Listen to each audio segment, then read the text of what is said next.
Good evening, ladies and gentlemen. Good afternoon, wherever you are in this great country of ours. North side, south side, east coast, west coast. Welcome, one and all, to Bethea's Byte Reloaded. I'm Bethea, the Last Outlaw, and make no mistake,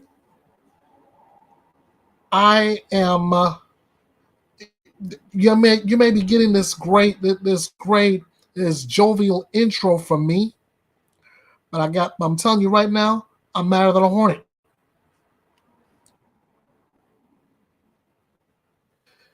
How you doing, Avery? It's good to see you. Yes, as always, Bethea's Byte Reloaded is your home for news, opinions, debates, your voice, and justice served. And today, I've got a rant-filled edition for you.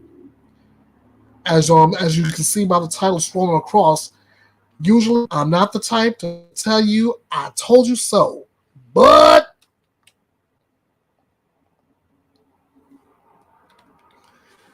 I'll explain all that in a moment.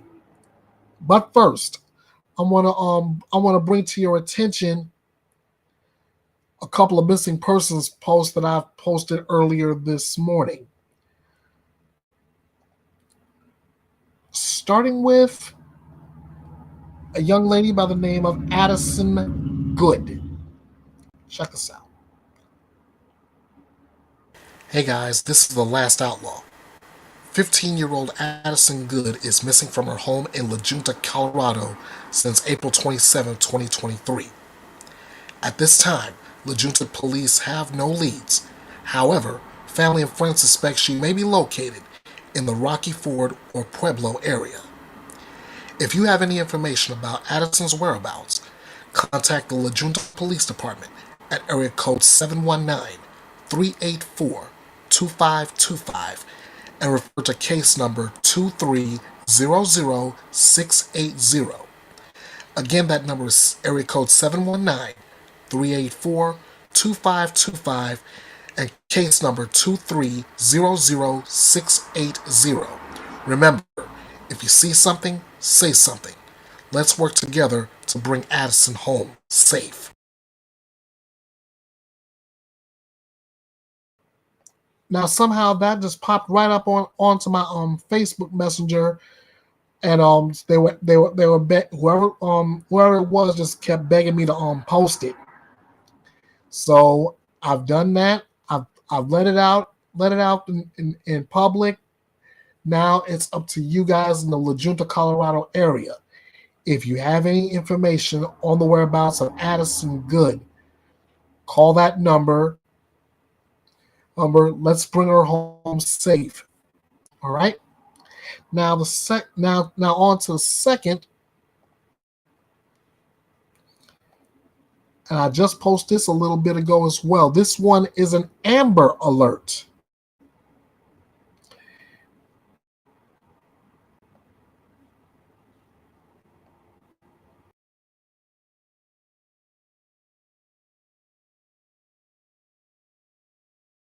Hey guys, this is the Last Outlaw with an Amber Alert out of Houston, Texas. We need your help to find 14-year-old Marisol Avila. She's been missing since May 22nd, 2023. Marisol may be in the company of an unknown suspect last seen driving a late model tan Subaru Forester with an unknown license plate. Marisol is described as 4 feet 5 inches tall, weighing 110 pounds, with black hair and brown eyes. She was last seen wearing a black shirt, blue jeans, and black shoes. Authorities believe Marisol is in grave or immediate danger. If you have any information, don't hesitate to call 911 or the Houston ISD Police Department at 346-837-1928. Guys, time is of the essence. If you have any information at all, if you see something, say something. Let's work together to bring Marisol home safe and bring her probable abductor to justice.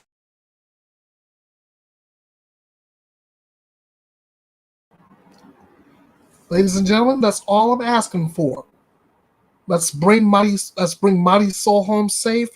Let's bring her possible abductor to justice. Let's get this done now. Time is of the essence. Let's get her home and let's get this guy. Okay? If you know her whereabouts, call 911. Call the Houston ISD police department. Just don't do nothing. Now, I like I said at the beginning, I am madder than a hornet. Why so? Why would I be mad? Why would I be a mad? What would I be mad as a hornet? Hold on.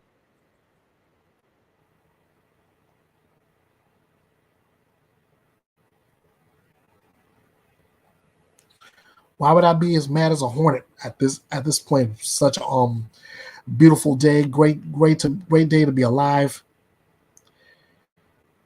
Remember earlier this month, or right near the end of last month, when I put out my PSA, and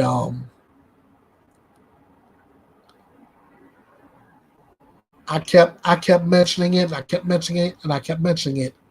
Please, please, please, do not leave your kids in a hot car. I said it slow enough so it could be understood.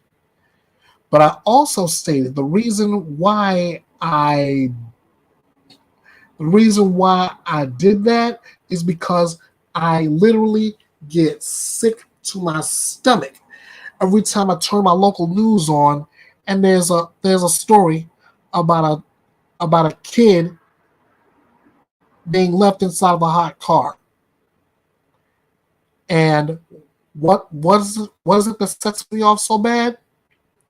Neglectful parents. Don't believe me? Like Bruno Mars said, don't believe me, just watch.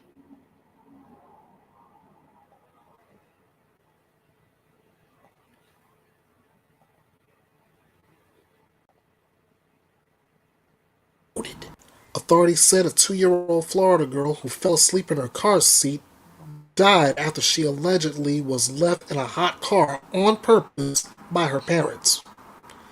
The girl's parents, 23-year-old Catherine Adams and 32-year-old Christopher McLean, were arrested and charged with child neglect, possession of methamphetamine, and possession of drug paraphernalia. Holmes County Sheriff John Tate said at a news conference on Wednesday that additional charges are expected. Deputies responded to a home in the Florida Panhandle community of Prosperity at 3:43 p.m. Tuesday after a hysterical woman called 911. Sheriff Tate said the 911 operator was unable to get information from the woman because she was screaming. The responding deputy was met at the home with the person carrying the unresponsive 2-year-old. The deputy immediately began CPR until emergency medical services arrived and took over, but the child was pronounced dead shortly afterward. Adams initially told deputies she found her daughter inside the home unresponsive. The sheriff said the child's temperature was 107 degrees, so we knew something wasn't adding up. During the investigation, authorities learned that the child had been left in a car for about 14 hours. Adams eventually told deputies that she had left work around midnight and went to a relative's house to pick up the 2-year-old and the girl's 4-year-old sibling. Adams, McLean, and the children then drove home, the sheriff said. The baby was asleep in the car seat. They decided to leave the child in the car and went inside and ultimately fell asleep and did not wake up or did not realize that the child was in the car until around 3:41 that afternoon, he said. The sheriff said Adams purposely, through her own statement, purposely left the child in the car throughout the night. McLean was uncooperative and invoked his rights and did not wish to give us a statement or talk to us at that time, according to the sheriff. Sheriff Tate said there are some discrepancies about what time the couple actually found the girl and when 911 was called. Adams also said the 4-year-old got out of the car and went into the house. We do not have any evidence of whether he was in the car or in the house. That's still something we're trying to find out, the sheriff said about the 4-year-old. A search of the couple's home found methamphetamine, marijuana, CBD gummies, and drug paraphernalia. Adams told authorities that she and McLean smoked marijuana after they went into the house. When asked if he had a message to the community, the sheriff said, "Don't do drugs. I honestly believe methamphetamine and drugs is the culprit behind his death. That's what happens when you use drugs. You lose sense of what's going on in reality, and this kind of stuff happens. Probably if they wasn't on drugs, we wouldn't be here today," he said. The 4-year-old child has been placed in the custody of the Department of Children and Families. Hot car crimes are on the rise. And with the hot summer months rolling in, leaving a child in a car could result in fatal heat strokes. It can get very hot very quickly. On a day like today that's 90 degrees, that temperature can increase by 20 degrees within the first 10 minutes, which is usually what's doing the most damage. And then as time goes on, it's getting even hotter and hotter, up to 140, 150 degrees in the car. On Tuesday, a 2-year-old child died in Holmes County after being left in a car for at least 14 hours. The majority of these children are ages 1 to 3. A similar situation over in Panama City Wednesday. A Colorado couple leaving their children in a car without AC while dining at a restaurant. Thankfully, the kids are okay, but that couple has also been charged.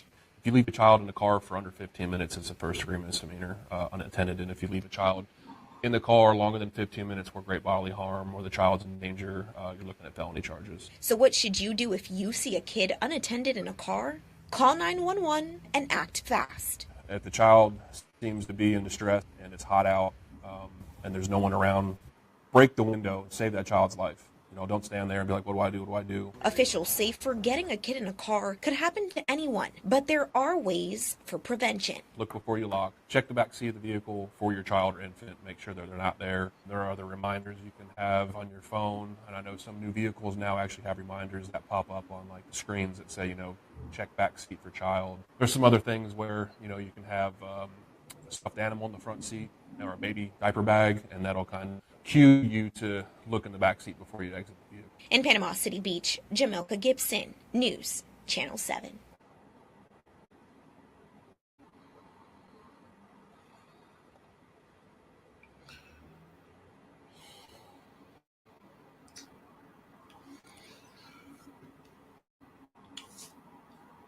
Now, I get how some parents can use the excuse of, "I forgot," if they were rushing to get from point A to point B. I can get that,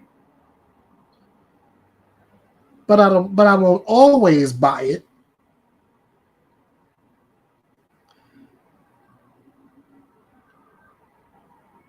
But straight up neglect purposely?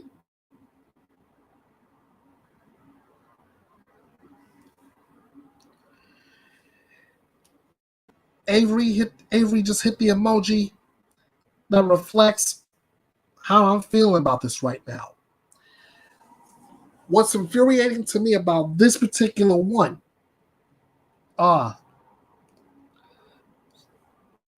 Shauna Blackwood, how you doing?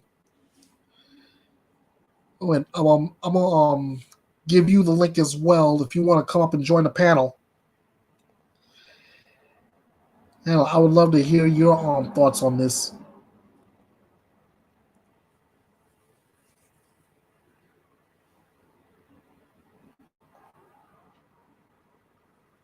All right. As I was saying, the infuriating thing about that story to me is the fact that consciously,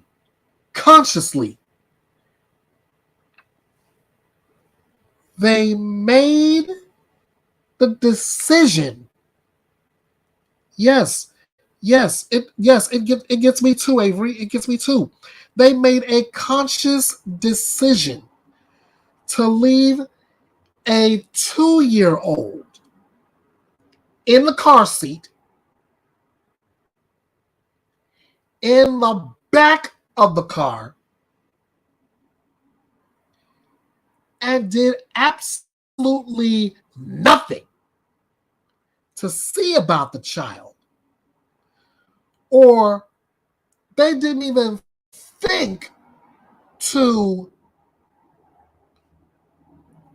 despite the fact of the contrary, that the baby was asleep, still take the baby out of the car seat and take themselves, the baby, and the 4-year-old into the house.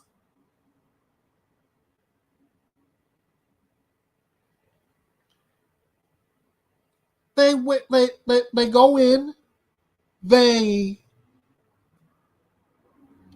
they go in, they do whatever. They've already put the 4-year-old down. They they go in, they do whatever. They fall asleep and they didn't discover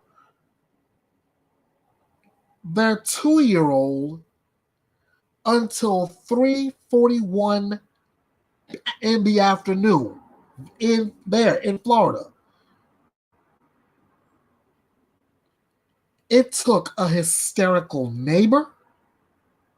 It took the police to get the child out of the car, and still even then, it was too late. It was too late. The child is already gone. And this is the kicker, ladies and gentlemen. This is the kicker. When the cop pulled the baby out of the car, the temperature was a whopping 107. Now, if you're watching that video, you saw the chart. 30 minutes in a hot car with the outside temperature being 75, 80 degrees. The temperature inside the car can go up to 102. A child suffers heat stroke at 104. This one died at 107.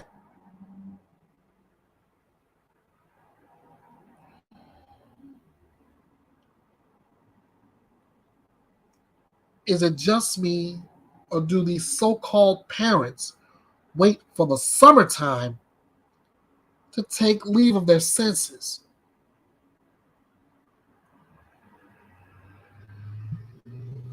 Oh, oh, it's not just in Florida.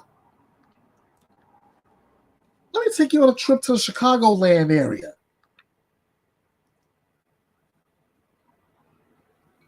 And I want to shout out Avery for bringing this to my attention yesterday. All she did was give me a little bit extra fuel to my fire. The article says 6 children were taken to the hospital Monday afternoon after they were found locked inside a hot van near northwest suburban Des Plaines.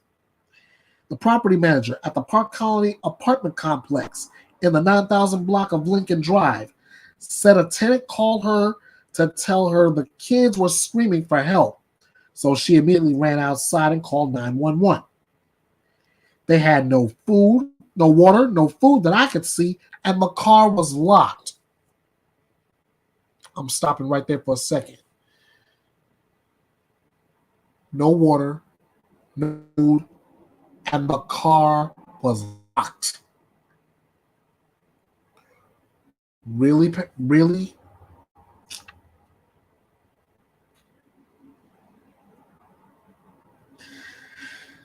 Melissa Compton continued saying so many tenants responded, bringing water and food out to the kids. We were passing it through the windows while we waited for the police to come. The officers found the children ages 7, 6, 5, 4, 3, and 18 months locked inside a Dodge van. The windows of the vehicle were slightly open, but the doors were locked.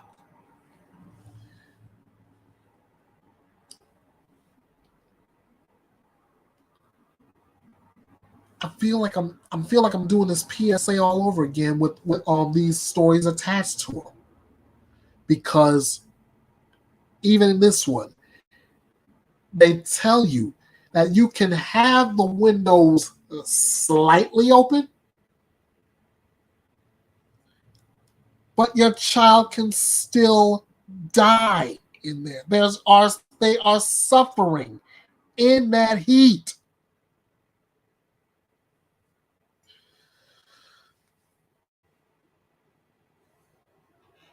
Another neighbor, Noor Syed, who lives just feet away from where the car was, said, "We saw a van. Kids were screaming. Neighbors funneled snacks and water through a side window that was open only enough for a fist to fit through," according to one person who didn't want to be identified. "I think it shows people getting together and resolving a problem," they said. "There was a problem and the kids needed help. Let's get help." Police said the children did not appear to be to be in distress, but were visibly overheated. Temperatures reached 80 degrees on Monday. Now let's do that. Let's do that math again, ladies and gentlemen. Outside temperature 80 degrees. How hot could the inside of the car be?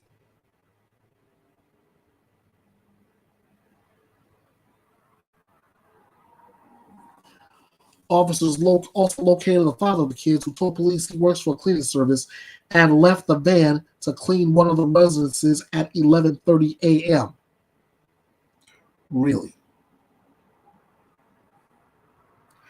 All 6 children were taken to Lutheran General Hospital in Park Ridge for evaluation. The Illinois Department of Children and Family Services was notified and is evaluating placement for the kids. Meanwhile, their father was charged with 6 counts of misdemeanor child endangerment and has been released on his own recognizance. His name is not being released, police said, to protect the identity of the children. He is scheduled to appear in court on June 22nd. CBS 2 in Chicago found the van Monday night at the owner's home on Chicago's South Side. No one answered the door when CBS 2 knocked.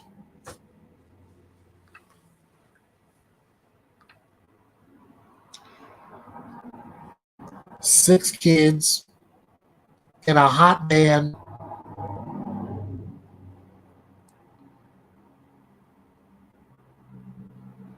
I don't get it. I try to, but I just don't get it. Oh, and Daddy's excuse is, well, I left them in there because I had a job in I had a cleaning job in one of the residences. Um, if you had a job, why not leave them at home? Why not leave them at home? If he had left them at home, I wouldn't be doing this edition of the Byte. I would not be ranting as hard as I am right now. Again, I'm going with the title on this. I'm not the type to say I told you so, but you know where that was going.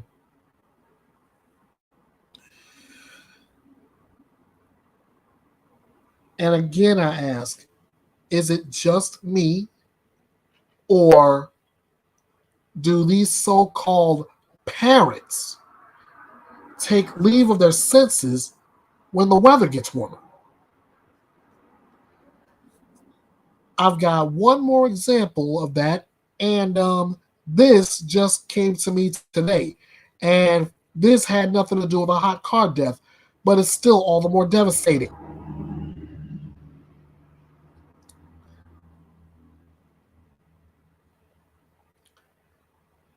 Team is charged with manslaughter after two infants were found dead in the garbage in Cleveland.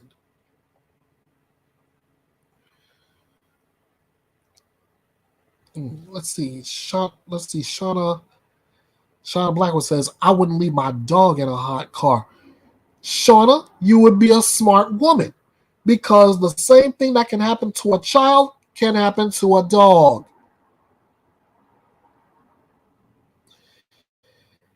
Now, ladies and gentlemen, the I just gave you the headline to a story. Two children found in a Cleveland garbage can, dead. 16-year-old mother charged with manslaughter. Oh, maybe I gave away just a little too much. Fancy you're headed to Level? Police head to this home on Ludlow, Cleveland's east side. Sources close to the case tell us babies, 1937, Mercy homicide was requested. twins, found in a garbage can. Nicole Shepton lives next door, and around 5:30, she heard a baby cry. Like a newborn, like a baby that was hungry or something. And I'm like, Dad, she better feed that baby. But it didn't dawn on me. Like, it still dawned on me. This didn't dawn on anyone we spoke to in the neighborhood. Now that I know why the police is here, it hurts. It hurts me. Cleveland police tell us it was two infants, and their deaths are being investigated as a homicide. The medical examiner's office identified the first child as baby Baker A, black and sex unknown. The second, baby Baker B, black, sex unknown. Sources also tell us the twins were born on Thursday and found on Saturday, and they were full term or close to it. And the mom, a teen. Shefton's daughter is 17 and says if she found herself in that situation, I know she's going to be supportive. I wouldn't do anything like that, and I would work with her, whatever she has planned, and me as well. I asked them again about a baby crying. But you heard crying, like baby crying? Yeah, and it was like muffled, but it didn't dawn on us. We thought it was in the house. And Shefton wishes another choice would have been made instead of placing a set of twins in the garbage. I wish she would have just set them on my porch, you know what I'm saying? Like, but we don't know her story. We don't know if she panicked. We don't know anything. We can't just assume that she just dumped him because she didn't want him.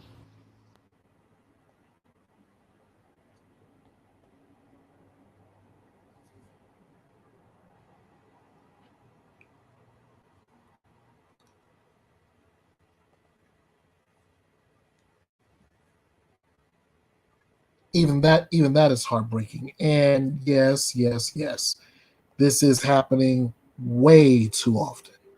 Way too often.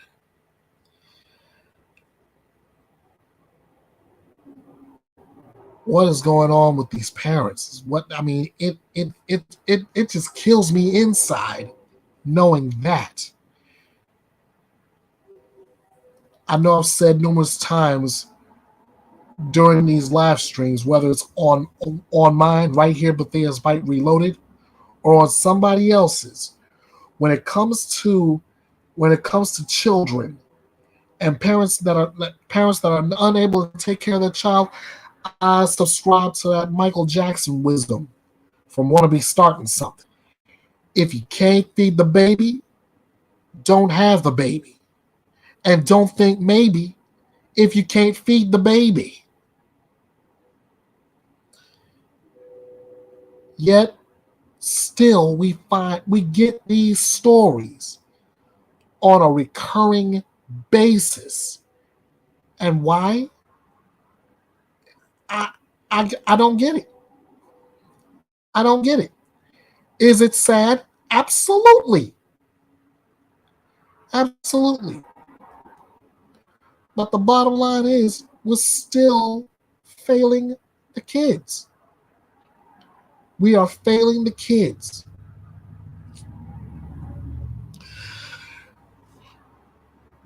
A print article says that that a homicide investigation has been launched and a teenage brother has been charged with involuntary manslaughter after twin infants were found dead in a garbage can in Cleveland.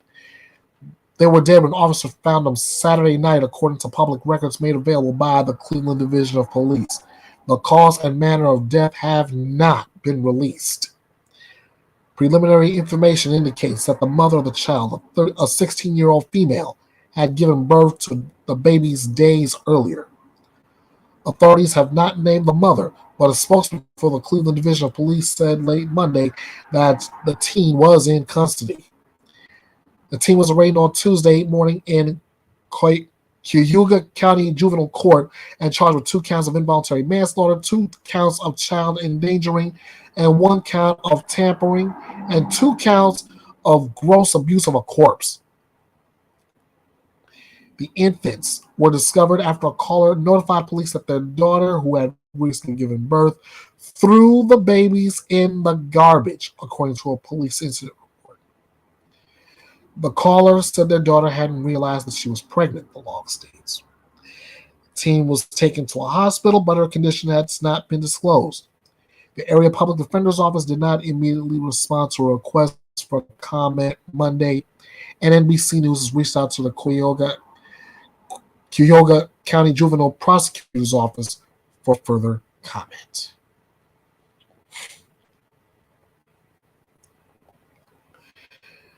Do these parents not realize that the kid's pregnant?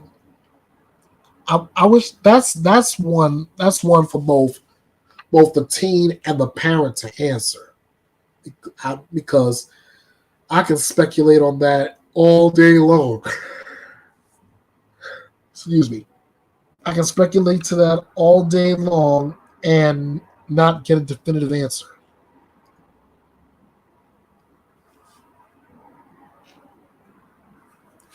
But what grinds my gears is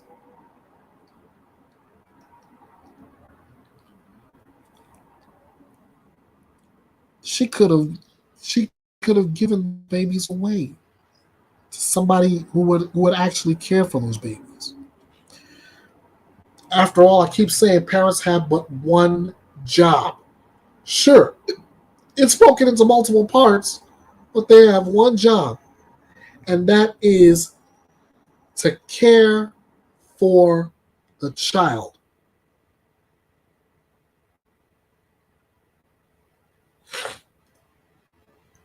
Yet and still,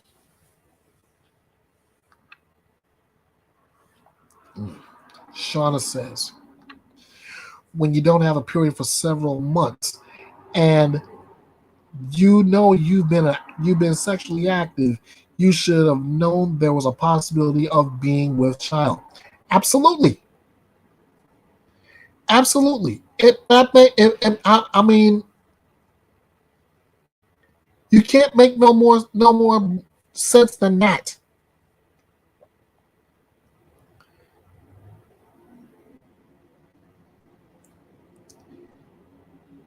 And they can make the excuse on both sides. They can make the excuse all they want to. It was only one time. Hello? It only takes one time. It only takes one good time to change your life. And then when it happens, somebody's got to step up and take responsibility for it.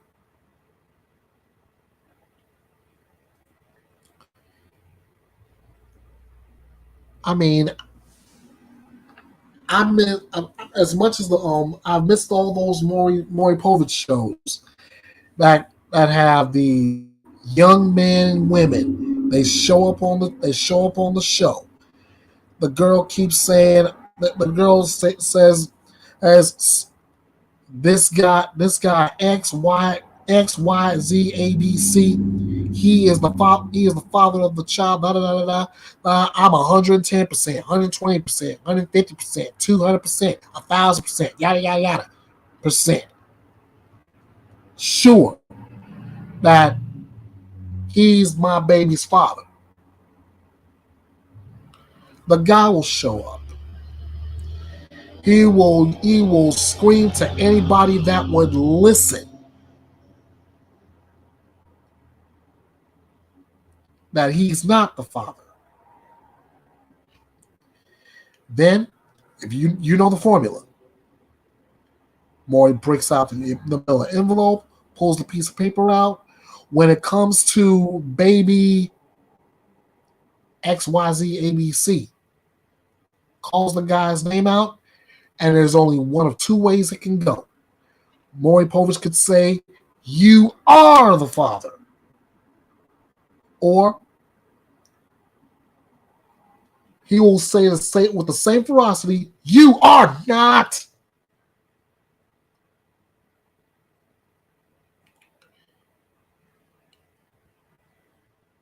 This is the kind of stuff you prepare for. And as you can see now, for those who pay attention to it on TV, there is no more Maury Povich to bail you out when you find out whether or not you have a child.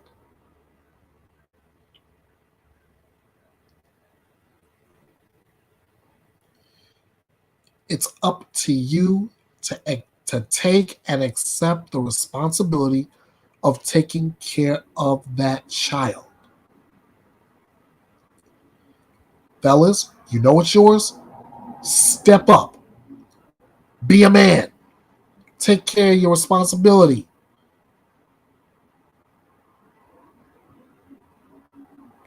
Ladies, step up. Be a mom. Take care of your responsibility. If you can't do it, give that child or those children to somebody who will.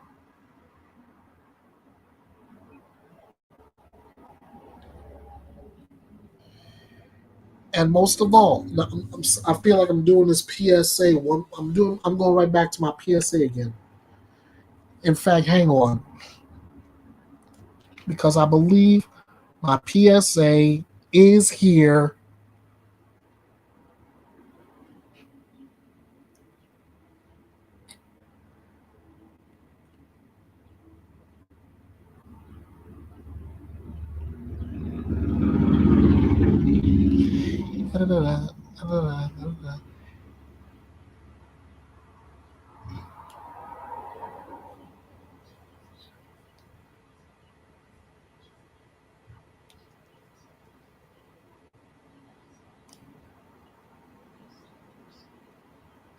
It was alive.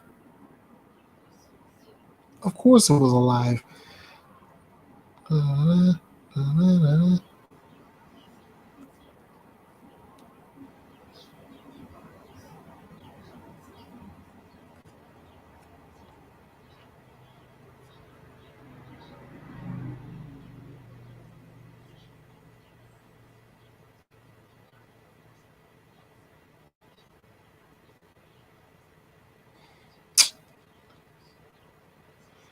Anyway,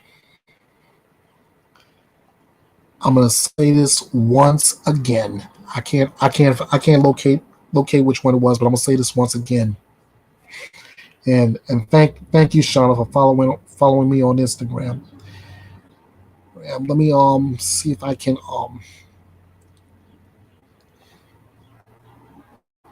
if I have a Nightbot on here. Let's see if it'll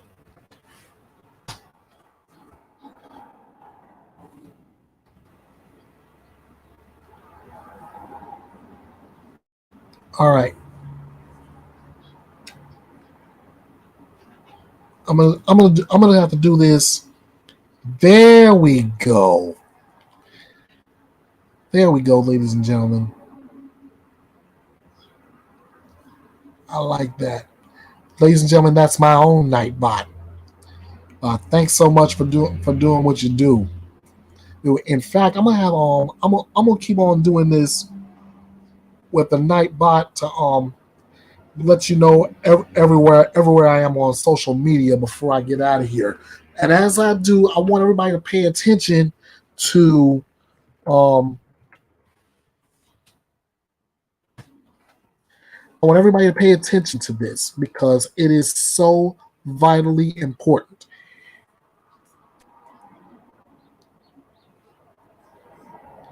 If you don't want to end up being another statistic slash parent who is arrested for child neglect, please remember, this is May. The weather is warmer. We're about to head into June. We'll be coming up on July pretty soon, and we'll be coming up on August pretty soon. Temperatures tend to get a lot warmer than what it is right now. Please, whatever you do not leave your kids in a hot car.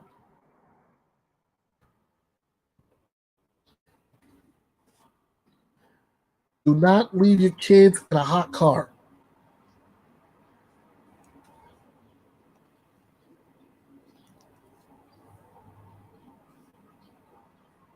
If you're gonna go somewhere, if like you're gonna go shopping or whatever, either you take the kids with you or you leave them at home. The last place they need to be is the inside of a hot car. Outside temperature may be real nice. 75, 80 degrees, that's great. But the inside of the car, however, is a whole nother story. Remember what I just got finished telling you as far as the stack goes.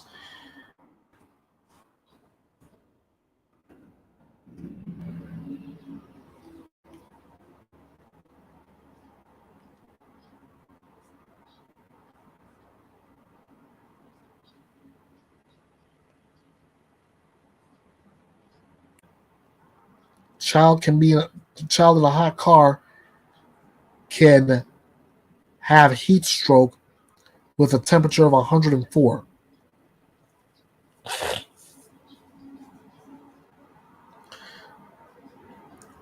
And I just told you about one that died.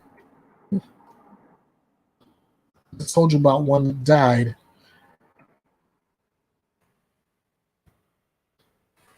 with a temperature of 107. 107.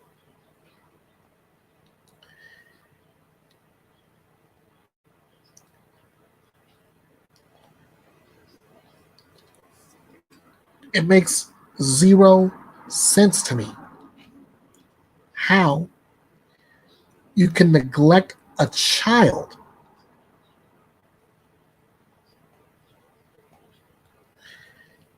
forgetting your child is in the car with you when all you have to do is just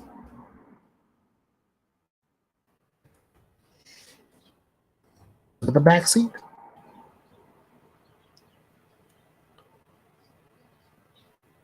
All you have to do is look at the back seat.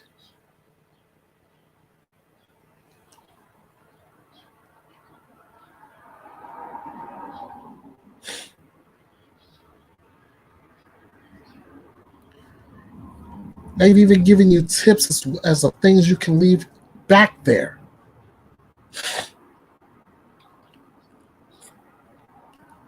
If you're going to work and you have your child in the back seat, in the car seat, leave your briefcase there. Leave your purse there. Or better yet, leave something of theirs up in the front seat, like their toy, their doll, whatever they have on them at that moment.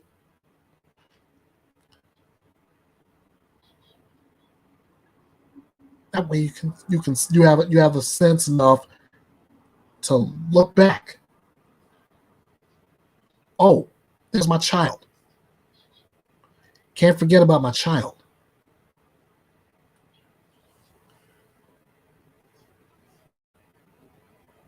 Now, sure, this is a shortened version of that very same PSA that I did. shortened version. But I'm willing to bet though, before this summer is over, I'll have another spot just like this with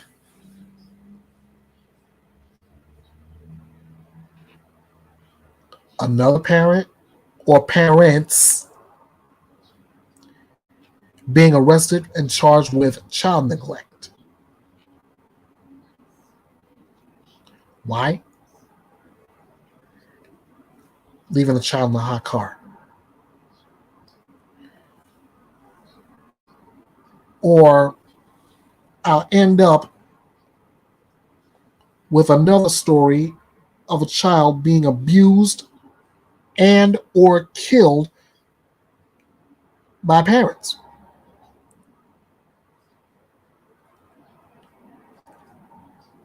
Like this one I'm about to bring to your attention.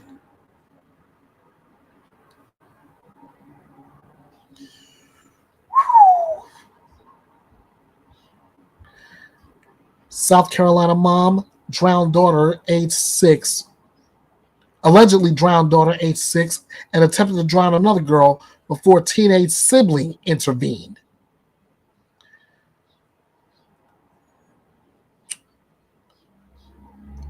And another one.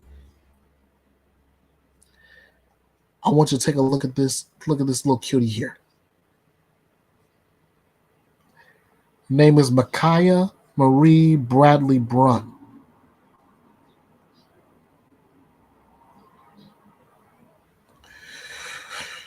A South Carolina mom accused of murdering her young daughter allegedly also tried to kill the girl's sister before another sibling saved her life. According to the Beaufort County Sheriff's Office, Jamie Bradley Brunn allegedly drowned Micaiah Bradley Brunn, age 6, early Friday at their St. Helena Island, South Carolina home. Following the girl's drowning, authorities allege Bradley Brunn, age 37, attempted to drown the girl's 8-year-old sister before their teenage sibling heard her cries for help and intervened. She defended her family when no one else was available to, Sheriff P.J. Tanner said during a news conference. Her courage is amazing. According to the outlet, which cites police, the 16-year-old sister woke up to sounds of screaming coming from a bathroom in the middle of the night and allegedly witnessed her mother trying to drown the 8-year-old girl. She had the ability and the courage to utilize her own strength to get her 8-year-old sibling to safety, Tanner said. She had the composure to know that 911 needed to be called because she knew her other sister was in the home. Bradley Brunn has been charged with murder and attempted murder, according to jail records. A motive remains under investigation. It's unclear if Bradley Brunn has entered a plea to the charges or retained an attorney to comment on her behalf. According to a GoFundMe organized to help defray funeral costs, Micaiah, known as KK to loved ones, was a cheerful and energetic girl with such a kind spirit. The description continues saying her 2 sisters were her best friends, and she really loved her family and cousins. At her young age, she was a protective, courageous little girl who loved to dance, sing, and play with her family.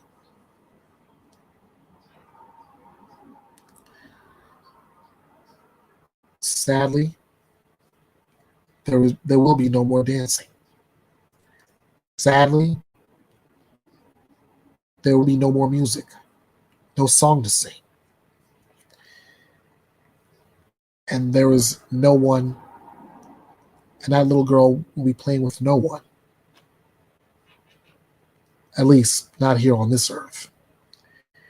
And you're right, Shauna, that is sick.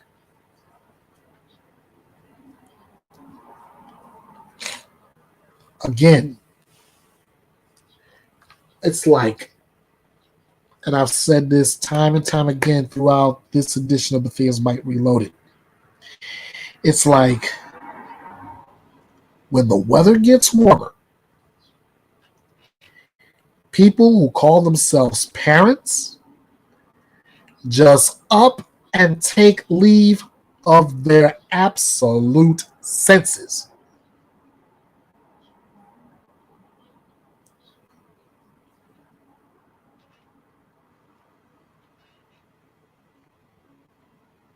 Who is going to be the ones to step up and protect these children? Who knows? This 16-year-old seemed like she could be that one. She stepped in, got her 8-year-old sister to safety.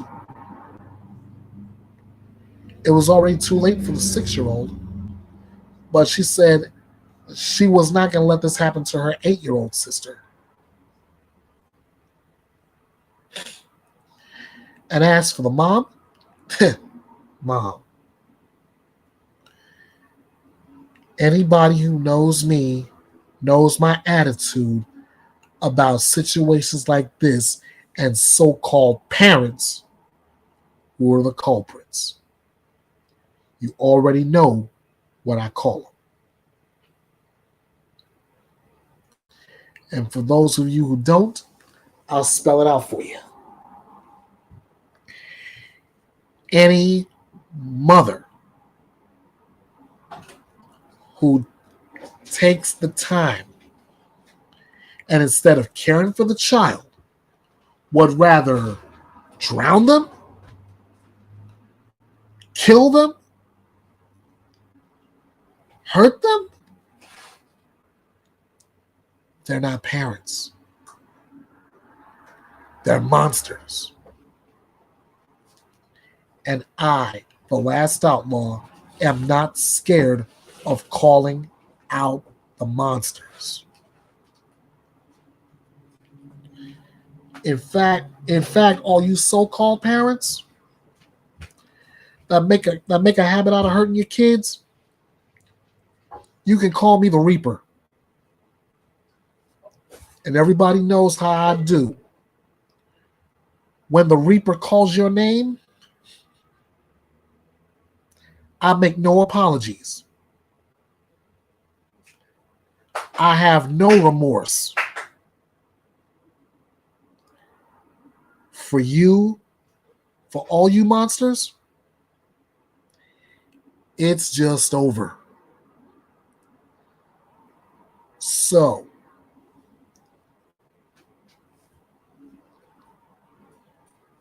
to Catherine Adams, Christopher McLean,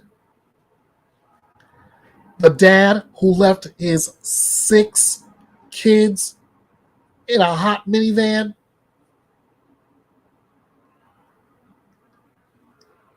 and you, Jamie Bradley Brunt, your names have been called, and I'm seeking justice for your kids.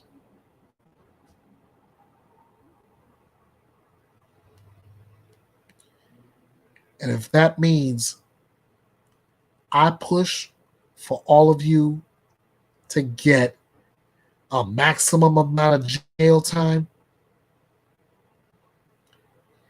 then I'm ready to start pushing.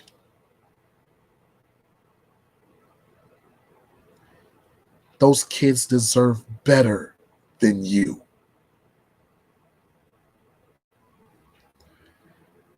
Those kids deserve much more than you.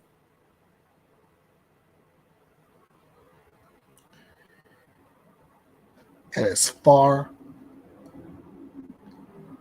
as summertime goes, all you good parents out there, keep doing it.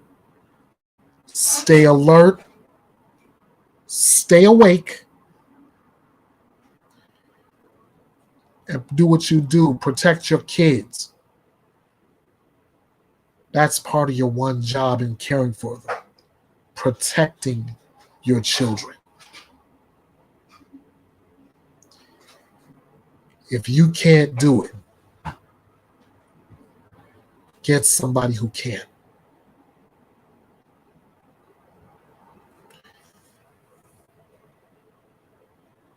You'll have made the right choice.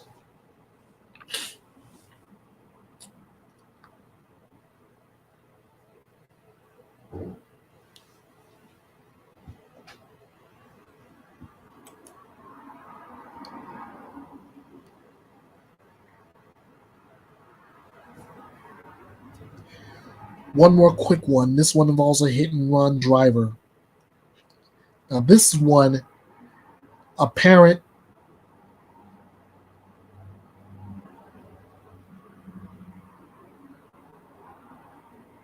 didn't even know what happened until it was too late. 8-year-old boy who loved baseball so much he slept in his uniform. The boy was killed when a driver allegedly goes through a stop sign.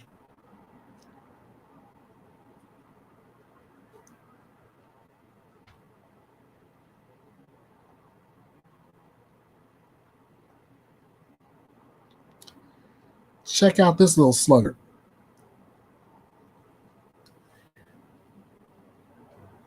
Now, here's where I speculate before I go right to the article. Looking at this kid and looking at the uniform he's wearing, this kid could have had the potential to possibly play in the major leagues one day. Unfortunately, that was snuffed out. An 8-year-old Texas boy riding in a truck with his mother on Friday afternoon was killed in an accident after a truck allegedly blew a stop sign at an intersection, striking the vehicle carrying the child. The boy, Thomas Berry, was pronounced dead after being transported to a hospital in Dallas, while his mother, 48-year-old Tara Lynn Wright Berry, was taken to a local hospital in Canton, Texas, with non-life-threatening injuries. Police say the accident happened 11 miles southwest of Canton and that the driver of the other truck, Miguel Castro Govea, age 31, was arrested for allegedly causing the crash. He was first taken to the same Canton hospital with non-life-threatening injuries. The driver was charged with criminal negligent homicide and is being held in the Van Zant County Jail, according to the Texas Department of Public Safety. It's not immediately clear if he has entered a plea or retained an attorney. Both vehicles were 2017 pickup trucks, authorities say. Meanwhile, the Berry family is mourning the loss of a son they say loved baseball. The family said in the GoFundMe page that Thomas was on the Canton Astros coach pitch baseball team. He was excited to play on the team because his favorite color was orange. He loved playing with his teammates and had found a new spot as the Astros catcher. This GoFundMe page has raised tens of thousands of dollars in recent days to aid the family. Tara said her son was so excited about baseball this year that he even slept in his hat and jersey some nights. That's according to the fundraiser page, which noted the crash took place near the family's home.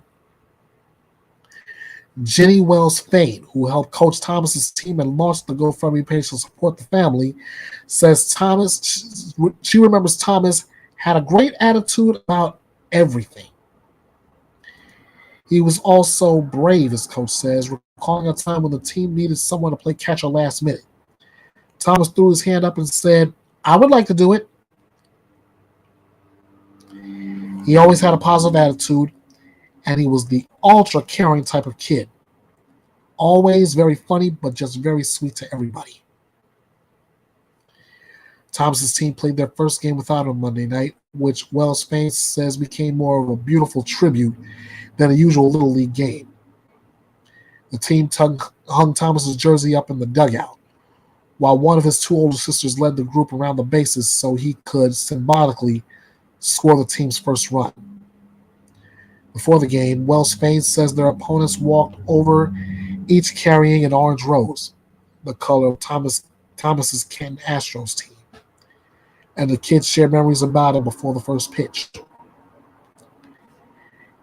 It wasn't just our team that was affected, she says. This is a small community where everybody on every team knew him.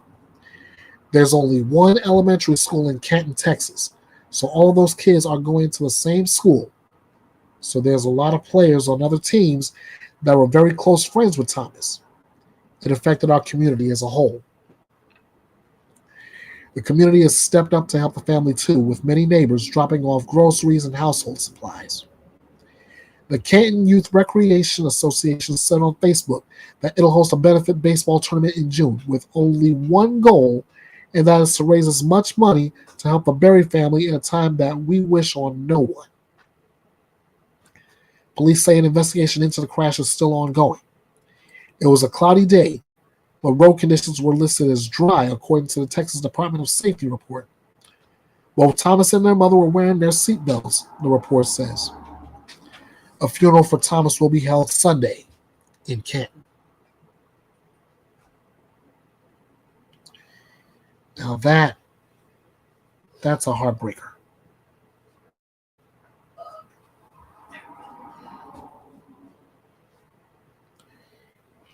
Some parents will do everything they can for their child until they can do literally no more. And this kind of thing happens. Then you got the neglectful monsters who will leave their kids in a car, literally threatening their lives or actually ending them. And then you have those monsters who will take their child and drown one and eventually try to drown the next one.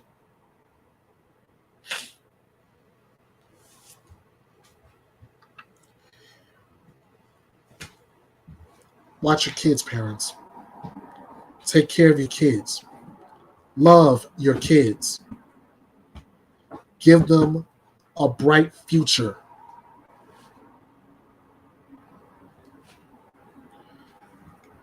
I don't want to have to do another Bethea's Byte Reloaded reporting about your child's death.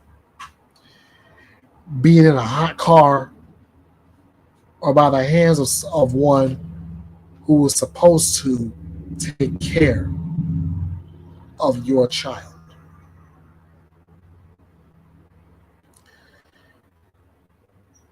That's all I got for this week. Ladies and gentlemen, before I get out of here, I'm going to give you a heads up for next week.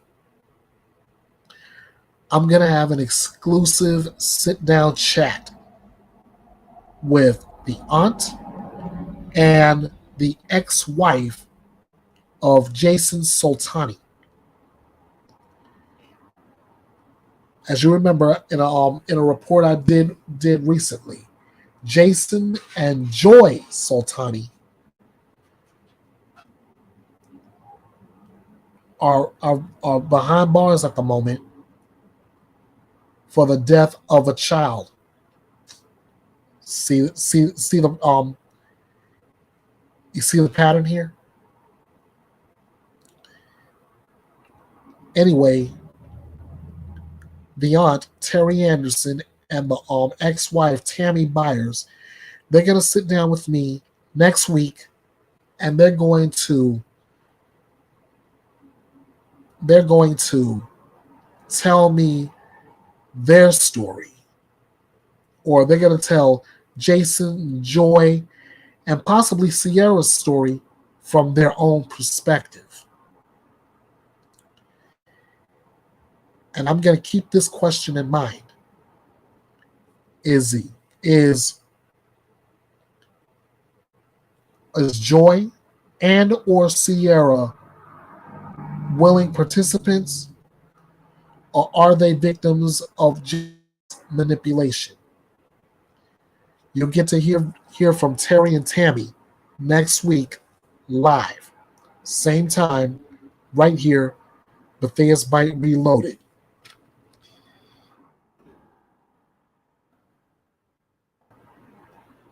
I'm looking forward to you being here for that.